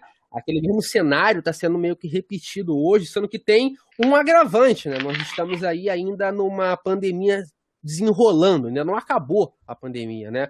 Então, muitas fábricas tiveram essa questão da deficiência na produção, isso também acabou atrapalhando o abastecimento de placas, e aliado a isso, tem essa procura louca por placas de vídeo. Aí eu lembro que nessa matéria que eu escrevi, eu consegui acessar um site lá da China, usei, obviamente, o tradutor do Google, né, para me dar essa tradução em tempo real da página, né? E o autor do artigo, ele escreveu que na China já tem um rumor lá que estão falando que esses mineiros que querem placas para minerar a placa de vídeo, né? Eles vão eles fazem fila em frente à fábrica da placa de vídeo, dos fornecedores, né? Da ASUS, MSI, Gigabyte, ASRock, etc. E para eles comprarem as placas antes de chegarem nas lojas. E como eles compram muitas placas e oferecem um preço que é mais alto que o fornecedor vai comprar, eles acabam comprando a placa antes de chegar no fornecedor e antes de chegar na loja. Então, como é que consegue competir o consumidor com um cenário desse? Não consegue competir. É impossível. Impossível, porque ele está comprando no epicentro do negócio, diretamente com o fabricante mesmo.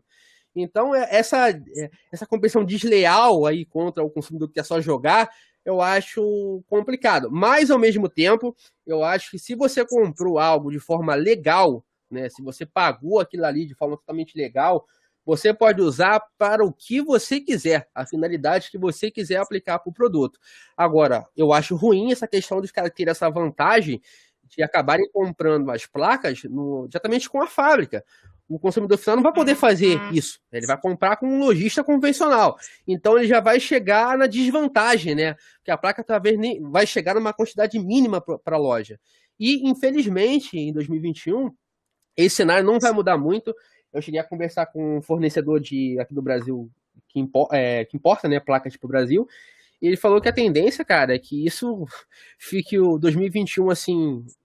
Acho que deve melhorar só no final do ano, basicamente lá pela reta final do ano, e os preços vão continuar bem altos mesmo. Então, se a pessoa que está ouvindo aqui não comprou uma placa de vídeo ainda, está pensando em comprar, e tem a placa que ela se acha que está ainda num bom preço, compra, porque a perspectiva é para piorar, não é para melhorar em nada. Verdade. Cara, uns valores absurdos. Um amigo meu, ele tava querendo montar uma rigzinha comigo. Eu falei, cara, eu tô sem grana pra isso agora. Porra, eu pago em casa, é cachorro, é faculdade, é uma porrada de coisa. Aí ele, não, tô com uma grana guardada aqui, eu compro, pode deixar. Eu falei, beleza. Aí ele compra uma RTX 3070 ontem, ele pagou 6 conto, tá? Hoje ele foi ver esse modelo lá na loja Explode. E quando a loja Explode patrocinar a gente fala o nome, tá? Por enquanto não merece. E hoje já tá 8K. Ele vai testar um mês na casa dele e depois ele vai mandar pra cá e vai mandar as outras peças. Ah, mas tá terrível. Você quer jogar, você tem que pagar um Celta? Não, eu lembro quando a Nvidia lançou aqui no Brasil, há uns meses atrás, nessa série nova RTX da série 30, né? Aí todo mundo ficou zoando, falando, cara, que preços são esses? Tá caro pra caramba, não sei o quê. Mal sabia elas que o preço ia ficar pior pouco tempo depois, né? Tu vai ver o preço hoje, ele tá absurdamente mais alto do que era quando a série começou a vender aqui poucas unidades, né? Começou a engatinhar essa nova série de placa de vídeo aí, agora tá muito pior. Muito, muito pior mesmo. É 3070 ou 3060? Acho que foi da 3060. Que vai ser lançado agora, né? Dia 25. Então eles vão limitar isso daí para meio que, não, aqui é a nossa linha de placas gaming. Então vamos incentivar que as placas sejam utilizadas para o público gamer, né? Acho que isso é uma medida que pode ser vista aí como positiva, né? Porque realmente está gerando aí uma onda aí de um hate tanto para a Nvidia quanto para os fabricantes de placas, né, por eles estarem meio que até alguns incentivando a mineração. Teve um caso recente da fabricante, qual foi? Acho que foi a Zotac. A Zotac fez uma postagem no Twitter, né, que eles colocaram uma imagem de várias placas alinhadas, né, naquele estilo da mineração mesmo, né, estão fazendo de mineração, e eles colocaram lá que as GPUs estão sedentas por moedas, estão loucas por moedas, botou isso em inglês, né? Aí, porra, isso gerou uma repercussão pra caramba, pessoas criticando, falando como é que pode a Zotac, com uma linha de placas que é voltada para jogos, ficar incentivando o uso na mineração, não sei o quê. Eu também fiz uma matéria sobre isso, né? Eu coloquei lá, falei, pessoal, qualquer marca busca vender, busca lucro. Então, qual que é a onda agora? A onda é vender a placa para mineração. Eles vão tentar vender a placa para quem está comprando, para quem está comprando mais unidades. Né? Eu sei que é complicado, né? Ter uma placa que é uma linha voltada para quem vai jogar, e a placa acaba sendo utilizada para outra finalidade e prejudicando quem compra a placa para jogar, mas o mercado é assim, quem regula o mercado é quem compra o produto, né? Eu vejo assim. Agora, claro, se o fabricante que desenvolveu o chip gráfico, desenvolveu a placa, no caso a NVIDIA, quer tomar uma ação para priorizar o mercado base que aquela placa vai alcançar, que é o mercado game, a placa foi feita para quem vai jogar, eu acho uma atitude louvável. Agora ficar também condenando quem compra a placa para mineração, eu acho que não cabe, porque a pessoa comprou a placa de forma legal, pagou um valor ali para comprar e acabou. É assim. O mercado. Se quiser botar debaixo do colchão, Sim, se quiser ligar aí, se quiser meu irmão, comprar uma que vendeu, 3090 e fazer ela de enfeite para sua mesa, fica à vontade. Meu irmão, contigo Fica à mesmo. vontade. Tem os caras lá, eles compram a placa para fazer teste de estresse, né? Eles nem recebem a placa, eles compram a placa. Mas eu queria te fazer uma pergunta agora.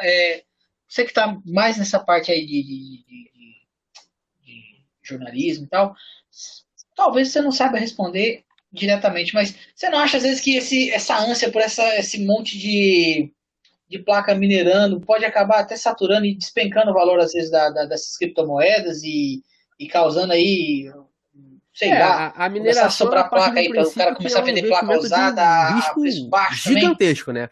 Eles tentam surfar na onda que tem a criptomoeda da vez, né? Eles chamam aí, por exemplo, a Bitcoin seria a criptomoeda mor, né? Seria o norte de tudo. Aí todas essas que estão em volta, né? Elas são chamadas de altcoin, né? Elas são as criptomoedas meio que orbitam ali o Bitcoin. Então agora tá tendo essa daí, tá valorizando pra caramba, né? E tem uma particularidade, porque, se eu não me engano, o Bitcoin, você não consegue mais minerar com computador pessoal. Você tem que ter máquinas propícias para mineração. Porque o cálculo matemático para você poder quebrar, ele é muito complexo atualmente, né? Você vai quebrando, ele vai aumentando, vai quebrando, vai aumentando. Já no caso Sim, ele já tá. Ele vai piorando, né? Cada vez mais. Você ainda consegue montar uma máquina ou um parque de máquinas na sua casa, né? Montar aí uma fazenda de mineração, pode ser com notebook, ou pode ser com várias placas de vídeo alinhadas, e você consegue utilizar esse sistema para poder minerar a criptomoeda. Então é por isso que está tendo essa busca por placas de vídeo que são voltadas para o consumidor final, não é um hardware específico para mineração. Agora pode acontecer esse cenário, do nada a moeda despencar e começar a sobrar placa, as pessoas comprarem placas usadas. Só que tem aquele detalhe, né? Que quando você compra uma placa de mineração e você usa ela 24/7, né? Fica minerando direto, você vai aí contribuir para a redução da vida útil da placa de vídeo, né? Então, você comprar uma placa de vídeo que for utilizada para mineração de forma exaustiva, eu também já não acho uma boa recomendação para quem está buscando uma placa usada, né? É bom você comprar a placa usada que não for utilizada para mineração. Se ela for botada para mineração, eu não compraria, não arriscaria, né? Então, talvez aí pode ter realmente um acúmulo de placas no mercado, sejam novas, né? Novas melhor no caso, ou for usadas. Mas se for no caso de usadas aí, comprar a placa voltada para mineração, eu não apostaria nessa, não. A placa foi usada ao extremo, né? Foi usada muito. Eu não apostaria. Né? Ô, William, eu queria agora perguntar para você, cara. Eu sempre gosto de fazer essa pergunta. Hoje, como convidados, o papo tá muito legal. A gente tá, todos os três aqui estão querendo falar bastante. Isso é muito legal, porque realmente várias dúvidas e tal. Você veio falando sobre o Hardware.com, veio falando do trabalho. Agora eu queria falar de você mesmo, cara. Qual é o projeto que você tem aí? Eu sei que foi um ano muito complexo esse 2020, esse 2021 é bem provável que vai ser. Mas você tem algum projeto pessoal, alguma coisa que você gostaria de fazer? Seja em site, seja em produção, alguma coisa que você pensa, que você gostaria de falar aí com a galera? Ou alguma coisa de crescimento profissional mesmo? Você queria, cara, esse ano eu quero. Então, o que aconteceu? Em 2020 foi um ano bem atípico, né, para todo mundo, mas felizmente para mim, cara, em parte de trabalho, acabou sendo bom. A gente acabou fazendo mais coisas do que fez num ano fora desse evento de pandemia, né? A gente acabou fechando, por exemplo, 2 parcerias grandes lá que a gente produziu conteúdo para as marcas. E comecei a produzir conteúdo em vídeo, né? Que eu não fazia isso antes de 2020. Então pode dizer que 2020 para mim foi um ano de crescimento, eu aprendi coisas novas, comecei a entrar em mídias diferentes, não só focar em texto, mas começar também a trabalhar com vídeo. Então, para mim, o saldo foi positivo nesse sentido de uma expansão até pessoal para mim. Eu não tenho atualmente projeto pessoal que eu queira tocar. Eu lembro que eu cheguei a comentar com um amigo meu que trabalha como programador, que a gente talvez faria um podcast, mas a ideia não amadureceu ainda, porque falta de tempo também, meu tempo é meio complicado. Então, eu não tenho um projeto pessoal, mas eu tenho a questão profissional do que eu faço hoje, que é melhorar mais o que eu faço, né? Estou sempre em busca de tentar, como eu falei lá atrás, né? Ser cada vez mais claro no que eu escrevo, melhorar a escrita, porque isso é uma batalha diária. Escrever é uma transformação constante, né? Quem pensa que escrever regularmente é fácil, poxa, não é dificílimo. Até para mim que escrevo já há muitos anos, já é uma tarefa complicada, às vezes você fica com dúvida, né? De como você vai expressar a sua ideia. Então, para mim, o principal que eu quero crescer é contribuir mais lá no site, né? Poder expandir minha carreira lá e melhorar, cara. Melhorar de forma pessoal, adquirir mais conhecimento, ler mais. Eu leio muito, né? Eu gosto muito de ler. Acho que ler, para mim, um dos hobbies que eu tenho, assim, principais é ler, né? Sempre gosto de estar lendo algum livro, alguma coisa assim.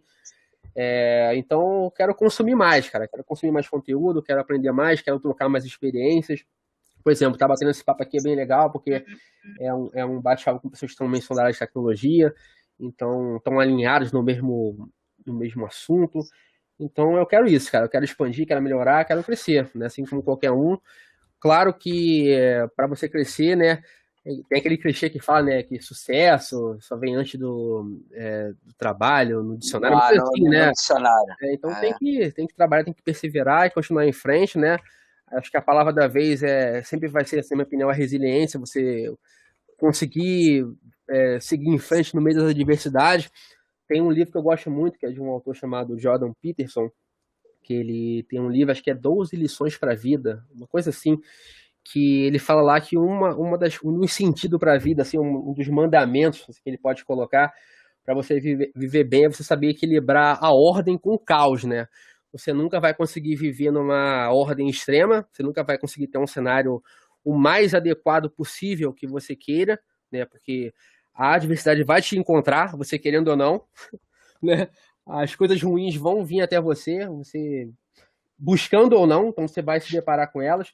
Então, você saber viver é você tentar equilibrar o que você tem de bom, o que você consegue alcançar de coisas boas, e não desistir a ponto de parar totalmente, estagnar quando o caos surgir. Então, eu toco a minha vida assim, cara. Eu tento equilibrar ao máximo possível os momentos de ordem com os momentos de caos. Legal. Tem um cast, eu gosto muito do pessoal eu gosto do pessoal do Flow, que inclusive foi o pessoal que deu boom na gente. O Kiko foi idealizador, cara. Você tem uma ideia, se não fosse o Kiko, a gente não tava aqui. E tanto eu quanto ele, a gente é muito grato por ele nisso tudo. Uma vez o Lorde Vinheteiro tava lá, tava falando dos caras que tudo na vida é o equilíbrio, né? E, inclusive, ele tava falando até sobre esse assunto do cara que tem muito dinheiro, o cara acaba se tornando um idiota porque não tem o trabalho de conquistar, e aí ele também, em paralelo a isso, não tem aquela gratificação de aproveitar o que conquistou. O cara tá ali sempre no fácil, cara. É interessante isso porque, por exemplo, assim, a gente vive num mundo que, obviamente, e eu concordo com esse mundo, eu acho que esse mundo, na minha opinião, é o adequado, que o capital ele é fundamental, né? A busca por melhores produtos e funções, e empregos, etc., que vão originar melhores condições de vida, um mundo com mais tecnologia, com mais avanço, com mais progresso. Então eu acho que o capitalismo não pode ser, não é, né? Talvez não seja o cenário ideal para tudo, mas comparado ao resto, eu acho que o capitalismo é o melhor regime, assim, que a gente pode colocar em termos de mundo, vamos botar assim. Então, eu acho que nem sempre você buscar também o capital de forma até sem responsabilidade, você mirar sempre o dinheiro, por mais que a gente seja regido realmente pelo capital, ele não seja o cenário ideal, porque eu conheço pessoas que ganham muito mais do que eu, cargos, trabalhos de uma importância, assim, vamos dizer assim, geral, né, para a sociedade muito mais ampla do que a minha, mas não são satisfeitos. Aí você pergunta o porquê, nem a pessoa sabe explicar exatamente o porquê, né?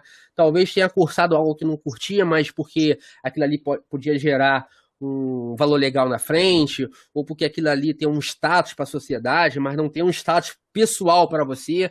Então eu acho que o básico é você tentar buscar fazer o que você curte, né? Tem um cara aí que... Eu não compro nada da Apple, né? Eu não sou eu não uso coisas da Apple, mas eu acho que um dos caras mais geniais em termos de discurso, em termos de passar ideias, de vender ideias, era o Steve Jobs, né? E ele falava que a única chance de você ser bem sucedido ou ter realmente, sei lá, conseguir, né, alguma coisa é você amar o que você faz, né? Então, essa busca incessante por você querer buscar o que você realmente curta fazer, eu acho que é o essencial para qualquer um, porque você pode conseguir aí o sucesso financeiro, mas se esse sucesso financeiro não vier acompanhado do sucesso, do reconhecimento pessoal, não só de quem está à sua volta, mas o seu mesmo, né? De falar, poxa, o que eu faço é legal, o que eu faço, isso me interessa hoje, eu estou fazendo o que eu curto fazer. Se você não tiver isso, eu acho que o dinheiro ele vai te dar uma travada ao longo do tempo, vai te deixar meio insatisfeito e triste, né, ao longo do processo. Com certeza. Cara, stay hungry, stay foolish. Com certeza, né? Isso aí é um mandamento que eu acho um mandamento de vida, né? Você continuar sempre se reciclando, né? Estando nesse estado de ser faminto por coisas, né? Por aprender mais, ir em frente, né? Eu acho que isso... E você se sentir tolo, né? Eu não sei tudo, né? Eu não sei tudo sobre algum assunto.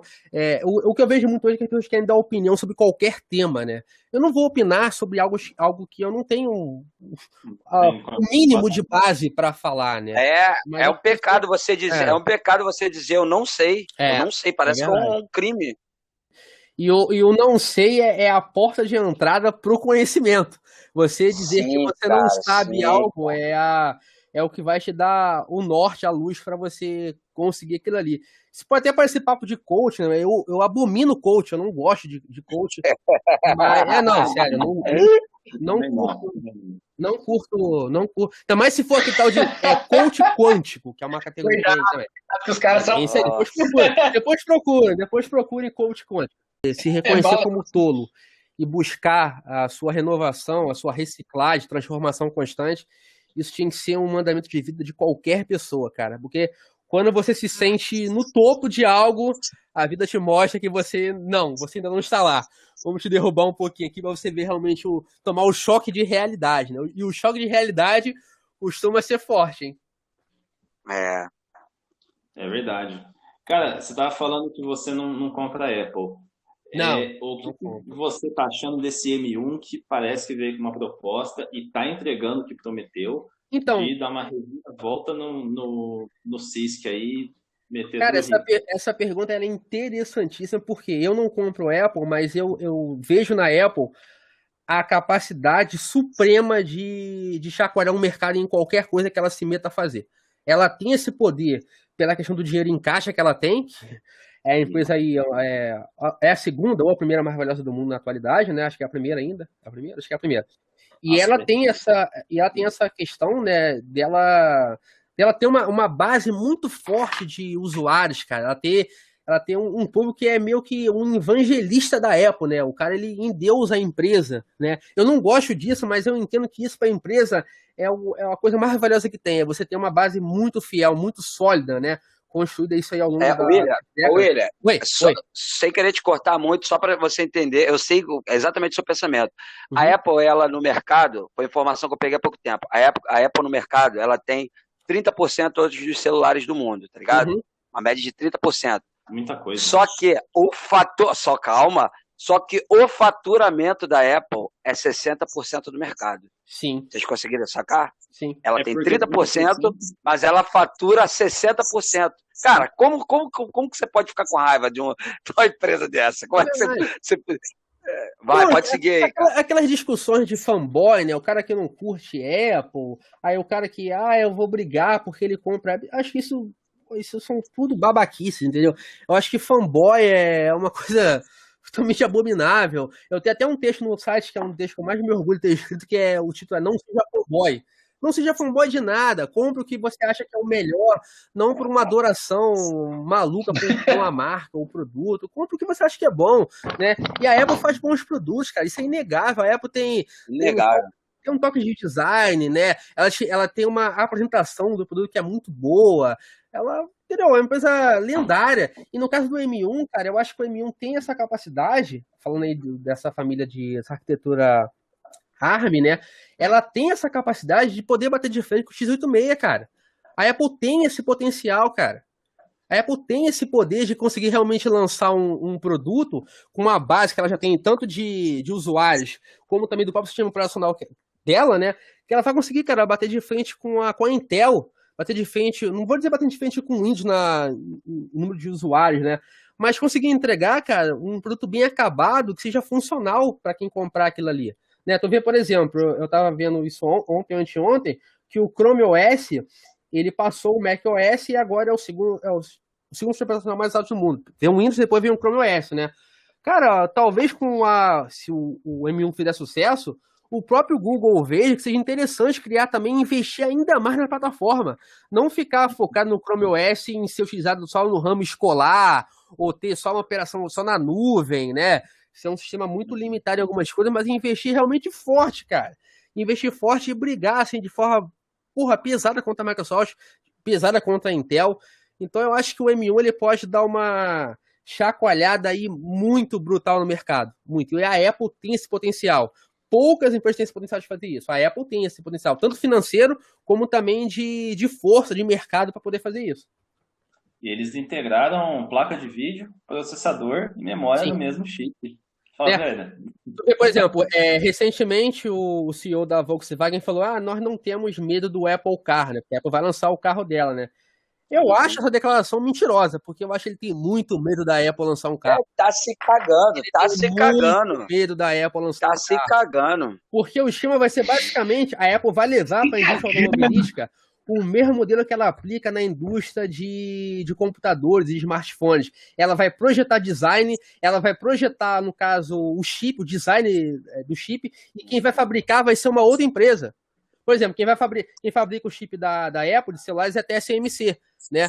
Quem vai fabricar, sei lá, o carro da Apple vai ser a Kia, vai ser a Honda, sei lá. Ela vai criar o design do carro e o sistema embarcado e vai mandar para uma montadora mesmo fazer aquele veículo. Eu acho esse modelo aí de ter essa questão descentralizada, né? Uma empresa cria o design, a outra cria o automóvel. Eu acho que isso é o futuro do automóvel. Então, a Apple não sabe mexer em carcaça de carro. Mas ela sabe fazer o design lindo. E acabou. Isso aí. Eu acho que a Volkswagen vai ter muito problema com o Apple Car, né, daqui a alguns anos. Vai ser uma briga que vai ser interessante ver. Então, tu vê como é que a Apple ela realmente se transforma, né? A Apple começou como uma empresa de computação pessoal, né? Vocês já devem ter visto, né? O Apple I, que era uma máquina totalmente quase artesanal, né? O cara tinha que ser um fanático por hardware para poder mexer com a máquina, tinha que ligar um monte de coisa, conectar coisas externas. Era difícil pra caramba mexer com o Apple I, né? Aí tu vê, ela foi seguindo o ciclo de evolução da computação pessoal, aí passou pro ciclo da evolução do dispositivo móvel. Pô, quando lançou o iPhone, o primeiro iPhone de 2007, aquilo ali foi um ponto na história, foi um marco. O que a Apple fez ali, ela desenhou um mercado. Ela criou algo totalmente novo ali. O conceito de smartphone não era novo, mas ela conseguiu dar a luz de uma forma tão intensa para um produto que hoje em dia o smartphone domina tudo, porque o iPhone, o primeiro iPhone, foi quem puxou essa fila. Então a Apple tem essa capacidade de transformadora de poder puxar mercados, cara. Ela empurra mercados diferentes. E eu acho que só a Apple tem essa capacidade atualmente, né, de fazer isso. E talvez o Google, né? Mas o Google ele atua em outras frentes, né? O Google está muito focado aí na parte de robótica, inteligência artificial, né? Se a gente tivesse aí, por exemplo, alguma coisa parecida com o Skynet aí, né? Seria o Google, mano. É isso aí. E o que tá muito em alta também, vai ser muito foda, vai ser a internet do Elon Musk aí. Cheio de magia. Sim, Starlink, né? Starlink. Starlink. Eu vi que eles registraram o CNPJ para atuar no Brasil já. Só que essa Starlink, como ela vai ser via satélite, né? Eu acho que vai ser focada em área rural e tal. Igual tem outras marcas que já fazem esse tipo de serviço no Brasil, né? Prover conexão para lugares muito remotos, assim, né? Sim, total. Vai ser bem caro, acho que vai ser caro o plano e tal. Acho que não vai ser muito. Acho que não é muito pro consumidor final, não. É mais para quem busca essa questão aí de. Eu quero botar a minha fazenda com conexão, mas lá é difícil ter acesso. Então você contrata um plano de internet via satélite, né? Uhum. Pô, show de bola. Mas e aí, galera? Mais alguma pergunta, mais alguma dúvida para o nosso Cara, grande convidado aí, cara? mais uma hora aí de programa, mas até agora foi ótimo, cara. O máximo aqui é 12, já foi quase 2, né? Ô, William, você tem mais alguma pontuação para fazer? Obviamente vai deixar as mídias sociais aí, mas você quer falar mais alguma coisa aí, espontâneo, deixar um tempinho para você botar para fora, dar aquele tapa nas costas, dar aquela tossida. Eu tô satisfeito, eu falei tudo que tinha pra falar, que me perguntaram, acho que eu consegui ser bem claro no que eu falei, eu acho, né? Pelo menos eu tentei. Mais uma vez agradecer o convite, é muito legal, né? Como eu falei, eu nunca tinha participado de um podcast a primeira vez, é sempre legal bater papo, né? Ainda mais se for um papo sobre tecnologia, que é um dos temas que eu curto falar, né? Então, poxa, agradeço demais por ter batido esse papo aqui. E, assim, não vou deixar mídia social porque eu não sou muito vidrado em rede social, mas vou deixar aqui, por exemplo, pode ser o Instagram, né? Meu Instagram é @plazawilliam, mas eu não tenho aquela regularidade de postagem e tal. Eu posto quando eu acho que é legal, quando eu quero postar alguma coisa, mas não sou muito vidrado nessa parte de redes sociais, não. Além disso, né, além do meu perfil pessoal, também quero convidar quem está nos ouvindo aqui agora, se ainda não conhece lá o site que eu escrevo, né, dá uma acessada a conhecer lá a gente lá, né, o site é o hardware.com.br, lá a gente fala bastante sobre tecnologia, a gente aborda sobre mobilidade, né, sobre lançamento de smartphones, coisas sobre IoT, sobre segurança digital, sobre hardware, claro, sobre software, fazemos análises, tutoriais, dicas, publicamos notícias. Então, caso a sua base de ouvintes ainda não conheça, dá uma moral lá, acessar para conferir o que a gente está publicando, trazendo conteúdo novo, fazer o melhor que a gente pode fazer lá, em termos dos assuntos gerais, e tentar cobrir aí esse mercado que é tão amplo, tão realmente vasto de tecnologia, que é tão interessante, que muda tanto, né? Eu acho que, eu sempre falo isso, né? Que para mim a internet ela é a maior invenção já feita, né? É claro que é meio complicado falar isso perante a tanta coisa que foi criada, a lâmpada, o fogo, sei lá. Mas eu acho que a internet ela é muito transformadora, ela realmente muda tudo muito rápido, né? Eu estava revendo uma matéria no site da Folha de São Paulo, que a gente tem aquele arquivo que você pode consultar matérias antigas, né? Publicadas na década de 90, nos anos 2000. Eu estava relendo uma matéria sobre quando a internet chegou no Brasil de forma comercial, né? Saindo daquela parte do ramo acadêmico e entrando aí na parte da área comercial, as pessoas podiam comprar planos e começar a acessar. A gente está falando isso aí do meados da década de 90, 95, 96, por aí. Aí eu tava pensando, caramba, como é que as coisas mudaram de 95 para 2021, né? Como a internet mudou, quantas coisas foram criadas, né? Quantos formatos novos foram inventados, quantas pessoas que não tinham voz para falar nada, né? Você era um completo anônimo no seu universo e hoje em dia você tem um espaço para poder manifestar o que você quer, sendo boa ou não a sua opinião, né? Mas isso a internet te dá, né? Ela te dá esse canhão de visibilidade e isso ampliou ainda mais quando surgiu as redes sociais, né? Então eu acho que a internet ela é muito transformadora, ela muda tudo muito rápido, ela dá oportunidade para pessoas que talvez não teriam em outros espaços.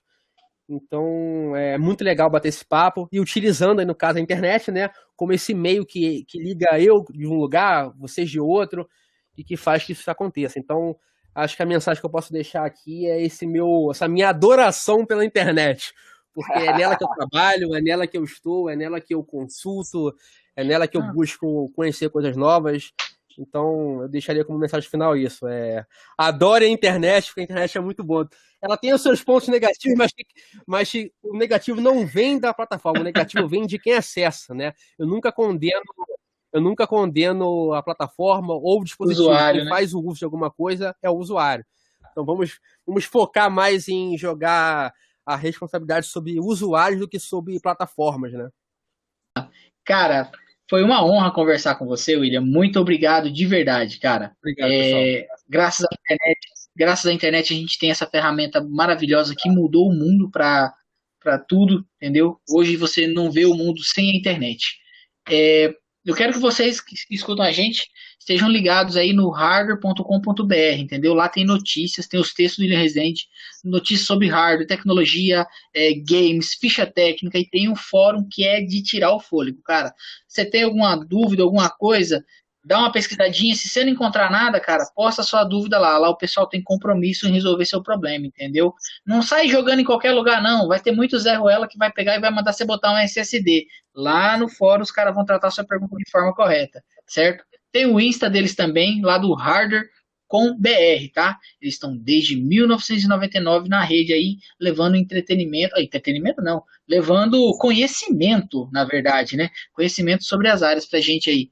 William, muito obrigado, cara. Obrigado de verdade. E para finalizar, Kiko, abemos programa? Temos um programa, meu garoto. Temos um programa. Isso aí, gente. Maravilhoso. Obrigado, William, de novo, cara. Agradecemos mesmo. Foi legal mesmo, foi bem legal. Valeu. Valeu, pessoal. Pessoal, tchau. Valeu. Tchau. Você acaba de ouvir o Talk Info, podcast que fala de tecnologia de forma bem-humorada e simplificada.